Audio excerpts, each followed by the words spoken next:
Asher, ano ang ginagawang pansamantalang aksyon ng mga otoridad laban sa illegal na operasyon ng umano'y imbakan ng krudo sa komunidad dyan?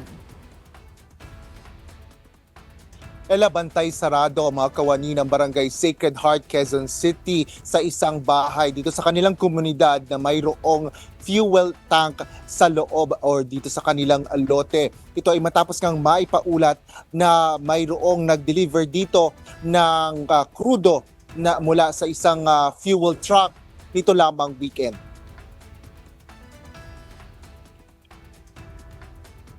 Walang permit o abiso ang operasyon ng pag-iimbak ng petrolyo sa isang bahay sa Barangay Sacred Heart, Quezon City. Ito ang kinumpirma ni Kapitana Camille Malik David matapos ang umano'y pagde-deliver ng diesel ng isang fuel truck dito sa naturang residential property. Nasa loob ng lote ang isang tangke na pinaglilipatan ng krudo mula sa fuel truck.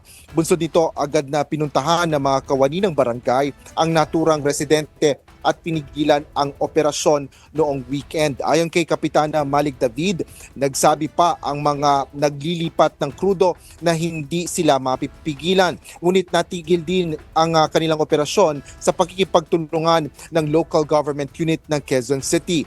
Bukod sa LGU, napuntahan na rin ang lugar ng opisyal mismo ng Department of Energy, partikular na si DOE Undersecretary Felix Fuentabella.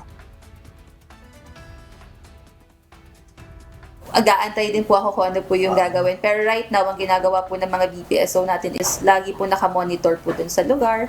Siyempre, yung safety nga po ng residents natin. And nagpapalagay po tayo ng tao dun to monitor po dun sa kung may any activities po. So, we are waiting for the local government kung ano po yung sasabihin po sa atin. Isang formal na reklamo naman ang nakahandang ihain ng mga residente laban sa naturang iligal na operasyon ng pag-iimbak ng petrolyo. Takot kami, takatabi kami sa kabuhay namin, buhay ng kapitbahay, properties namin. Ano pong iba ang sunog, okay pabahain ka. Huwag ka lang masunugan. Tsaka neighborhood, lahat against. Tsaka residential po eh. Pwede ba yan na may tangke ka sa loob?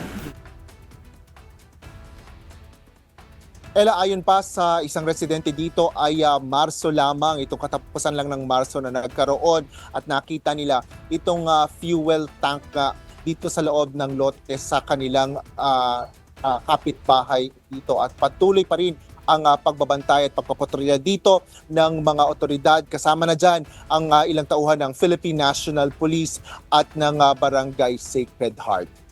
Yan ang latest dito sa Quezon City. Balik sa iyo, Ella. Maraming salamat, Asher Cadapan Jr.